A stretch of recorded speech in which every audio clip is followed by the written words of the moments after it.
Well, what's up, guys? We're out here with the crew, if you will.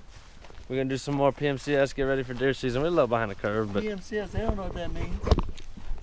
hey, Some people do. what's PMCS that mean there, big guy? Nope. You brought it up. You Preventative maintenance checks and services. We're gonna do a little preventative maintenance out here at old Peter's setup here. This is on his deer lease out here. Someone brought a wind chime out here? Got plenty of wasps that moved in. What's that? Oh yeah, so we Open that door so you got some lighting. we opened the door for the deer stand, and what we find, dog? And close it real quick. Hold on, let me see. Where that? Oh, that's a little baby nest. We're going in there knocking out your hat then. All right, I ain't scared. Hold on, let me get downwind. You move, right? Or upwind. You're gonna get that on the. Ready? Oh, I'm born ready, dude. All right. You gotta hit him. I hit him. Dog, you hit the chair. Dude, that's not a damn. Oh. It's not a pintail. Listen, I hit this one. listen. That's what you don't do. I got him. Nah. Look, get in there. There. Help me! Look at them. They're crawling up the walls. There's one down there on the floor. He dead. Oh damn, he's way down there. So anyway, before that awkward little murder session, we're gonna set up a feeder, change out the chairs in the stand because it's got the little squeak going on. So we gotta put some new chairs in there. Gonna clear around the brush a little bit. Paul Bunyan here got his saw ready to go. So anyway, Texas Chainsaw Massacre. let's get after it.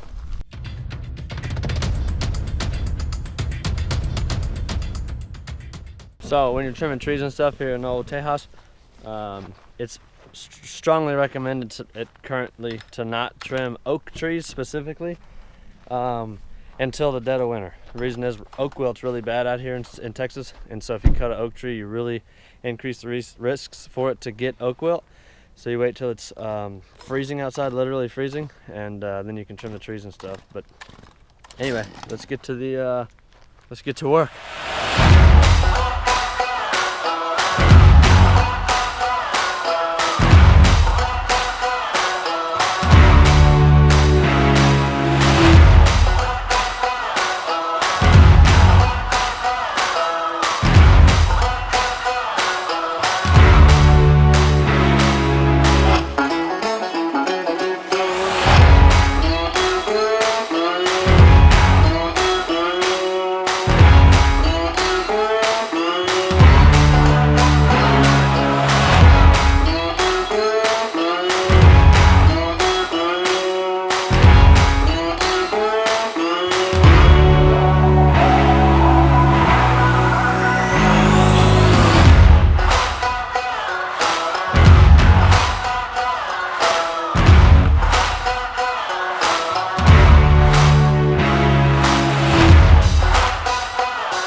Alright, so we got that lane cut. A lot of the bucks like to hang out right there behind that oak tree, or sorry, that cedar bush.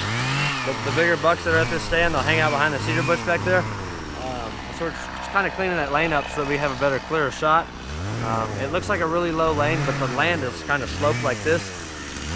So it's actually a dead perfect shot, but it still leaves a lot of cover for the blind and for the animal. So it's gonna clean up the alleyway here, make it a little bit better. The feeder's gonna go right in here. I know a lot of y'all talking about, oh, don't use feeders, but in Texas you can, so we do. But we're gonna put the feeder right here. The stand's behind us about 30 yards, so it'll be a perfect little shooting alley. So let's get the feeder set up now.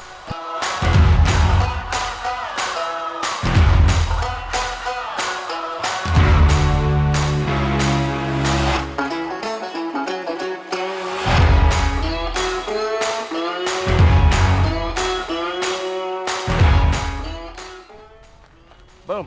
So, got the feeder set up right there, specifically because there's a thoroughfare both ways. So there's a trail right to its right as you're looking at it, and to its left.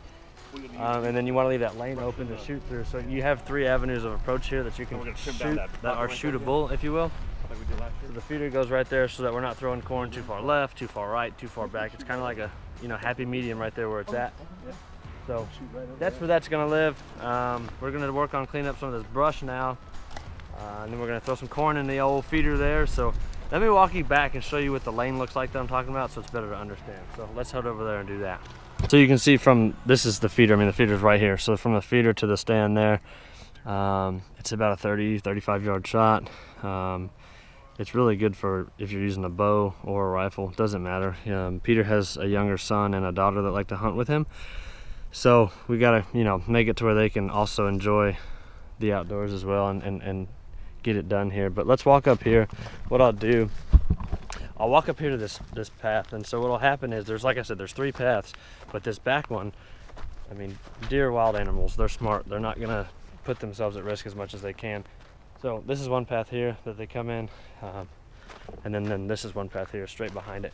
So what'll happen is these bigger bucks, I mean, they don't get big on accident, they know what they're doing, they know what they're looking for, they know how to act. They'll come through the woods here, but if you squat down here, you can see, I don't know if you can see them way out there. This is about a 50 yard shot, and this is where they really like to hang out. And, you know, if you've deer hunted, you'll know that, you know, as the day turns to evening, hang out here, wait till it's safe, and then they'll go on a beeline straight to the feeder. So plenty of opportunity last year to shoot an animal right here, shoot a buck right here, shoot a nice doe. They just wouldn't commit.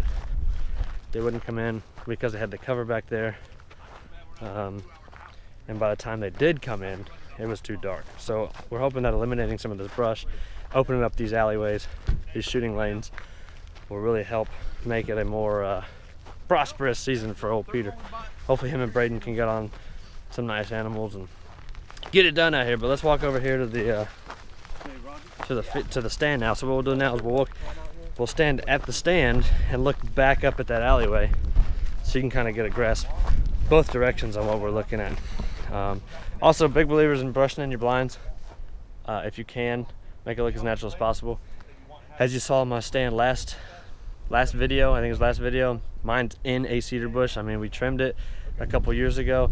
The cedar bush has now since grown around it. It's great cover, and the same thing happens here. You can pile it up. This lot is a little more open, so we're gonna use the brush that we have at hand. But let's get in here and I'll show you the view from the stand. So when you're in the stand, you can see Paul Bunyan. He shows up every now and then. But so you see the feeder there. The feeder's out there, like I say, about 30, 35 yards, and then that shooting lane's way back there. And so they like to hang up, and you can see from here now, it's a way clearer shot. And then also on this brush to the right, there's a spot where the does and stuff like to hang out there. So we're just trying to open it up a little bit, make them more comfortable with coming into the feeder itself, not waiting as long, making sure that they can see. So maybe it'll work, maybe it won't. We'll find out. But let's get on some more of this brush cleanup and check in just a minute. So what kind of camera you guys set up here, Peter? It's a Browning trail cam. Yeah. What are your thoughts on it? You like it? Yeah, I mean, so went to Academy, and it's usually like 115 bucks. And I walked into Academy, and it was literally marked wrong for like $35. Nice. So I grabbed 2. So I'm gonna set one here, and then me and Roger are gonna go up in the back lane right here, and we're gonna find another spot because we've got a lot of traffic back there that is gonna open up hopefully this year, and we'll see what's going on back there. Sweet. Setting time and date so we know what time they're out here. Funny. So like I was telling you, the land here, it's on the side of a hill. Not a huge one, but it is on the side of one. So on the back side, it's 30 acres, right, Peter? Yes, sir.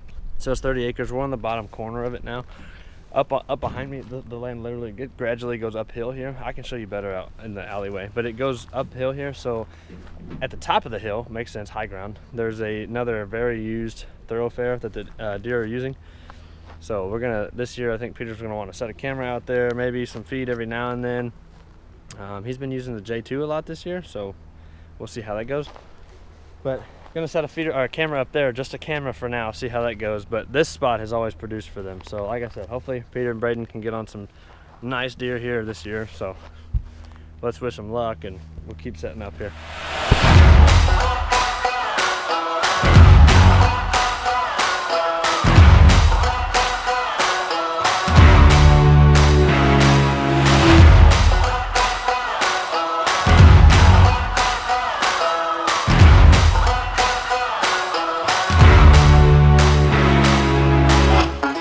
So we've run into a tad bit of a problem.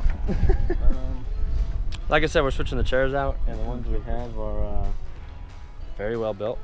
and they don't fit straight through the door. 10 mil. So we gotta. Dude. That's perfect. couldn't do that again if you wanted to. And it's the infamous 10 mil. Yeah. The only one we have. The only wrench we have in a whole truck. 2 trucks. In 2 trucks, and it works perfectly. But anyway, the chair doesn't fit through the door, so we gotta take the legs off, put it in the stand, and then put it back together in the stand so that we can use it. So This is a process. it's a long-winded screw. So let's let him get to it.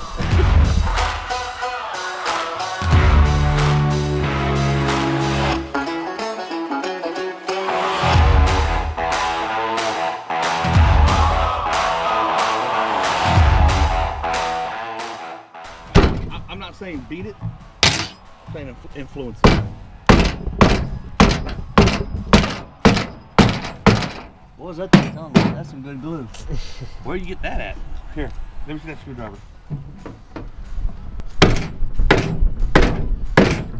Is anything given? Proof that wood glue is way stronger than y'all give it credit for, because that's the only thing. It's broke loose. Hold up. That's the only thing holding his leg on. So there we go.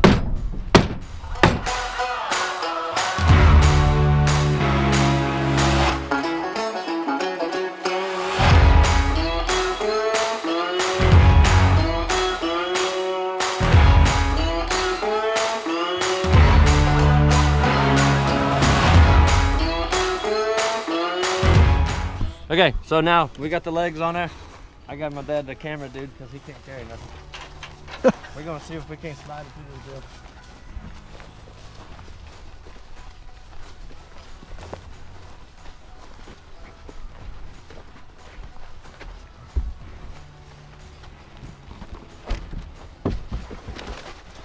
Yeah, it's problematic at best. No, we got this. You know what I'm saying? We got this, don't worry. You want me to stretch the door? All we're facing here is a little basic calculus, okay? E squared minus E3 plus 4492 divided by pi, and we'll get it right in there. Except we never use it. That door is just narrow enough to frustrate you. Just narrow enough to frustrate you. Hey, get it in there. Now the door's gonna hit it, or the wall's gonna hit it. Now we got youth in here. Get it like that. Dude, you got it. I'm telling you. Hey, Youth and you determination. think I'm lying? E3 plus pi squared times 14R, baby. Give me another one. We gotta tear it apart. Take the legs off. Slow down. No, we don't. Give it here. Oh, Okay. All right, look, okay. Hey, if he gets this, Roger, I'm walking away. I'm walking away. Dude, Hey, he's gonna get it in do you there. remember how you got that one in there? He's gonna get it in there. Oh yeah, I know how to get it. Hey. Look. Look, you gotta put that up. Do the calculation in your head. E squared. Does that door open all the way? All the way. Nope, all the way to right there. If we get it open all the way, it's in there. Are you kidding me? Hold the camera in there. Let's walk away. Lock him in there. Good job. I got 4 words for y'all. 4 words. Don't ever forget it. Ready? Infantry leads the way. Got it? This guy. See? Here. But you know the good thing is, I appreciate you getting my chair in there that's not busted. Yeah, Cody, And you're yours is sitting on the right. deadline, so. Hey, look, come here. The good thing is we got some dance moves. I mean, this one's doing the stanky leg. I mean, look at this. Hey, that reminds me of the chair on Beauty and the Beast. It's Oh yeah. All right, so Okay. we're gonna get put this some one back. We're screws. gonna put this one back together and try not to die. Dude, I tried everything to get them things in there. That's obviously funny. not. Except raise up that piece of plastic. So I'm gonna get in here and fix this thing now. So The matter man. of an eighth of an inch. Funny. you got that? Can one of you hold this? Yeah, for I'll real? get that 550 cord. Yeah, hold this for a second. It's about 10,000 degrees in here. No big deal, really. What? Yeah, heck yeah, let's do this. That's what we had to do. I'm having to clean up after my dad and Peter now. They came in here and rawhided this thing and This blew the guy. legs out and stuff. It's in there. Yeah, it is. It is in there. Thank you. Oh yeah. But anyway, we're gonna get the legs set back together and check back in afterwards. In life, you gotta look for lessons, okay? You gotta look for lessons. this guy. And currently, What's today's lesson? we're living in a lot of symbology. Okay, if you don't know what symbology is, look it up. I don't know the exact definition. I just know what the word is. So if you ever think about joining the military, you get to choose what's called an MOS. There's really one MOS, and the rest is support. Okay. Make sure you get this right. Yeah, Get this right. 11 here, series you is know? infantry, right? That's the one MOS, and the rest is support. So what that means is typically the infantrymen are always working, and the other guys are just watching. So hold up, guy. I'm here Hold working. up, hold I'm up, here guy. working. What do we have here? Hold up, guy. But let's go back. Let's to look at the cheerleaders. No, let's go back to the beginning of your video, and let's talk about who was on the chainsaw. Oh yeah, you're right. Okay, who was moving the other equipment to get set, to include the feeder. Hey, I brought the feeder up. Oh, well, you did some work there. I did. I did a little bit. I did Good a for little you. bit. So we're trying to take a break now, let you lead the way in fixing these chairs that you successfully broke. Yeah, you broke it, not us. If you look down there to Our the corner side. I took off, look how clean that corner is. Look at that. And then we look at your. It's the same. Yeah, it's man. You should open up a wrecking company. I should tell the infantry. All I'm saying is, 11 Bravo or bust, baby. Hey, I used to tell the infantry tankers do more work on Yeah. accident than the infantry do on purpose. Oh yeah. I love all of our servicemen and women, so I can't talk crap. Nah, but in all seriousness, we got the legs back on. Should work just fine. So I'm gonna flip it around here and see. It's either gonna collapse Go or and it's sit, gonna work. go and sit down in at one time. Ooh! Fall asleep Man, in I here. Yard sale specials. I fall asleep in this joker. So anyway, that's what we're doing today. Setting the feeder up. Next we're gonna fill it up with corn, but y'all have seen that 1,000 times. So appreciate y'all stopping by on this one. Remember to like, subscribe, comment. Infantry leads the way. 19 kilos are a close second. Peace. So the corn's in the feeder. You ever wonder how hot the feeder would have to get for this to start popping like popcorn? Probably wouldn't, but worth a shot.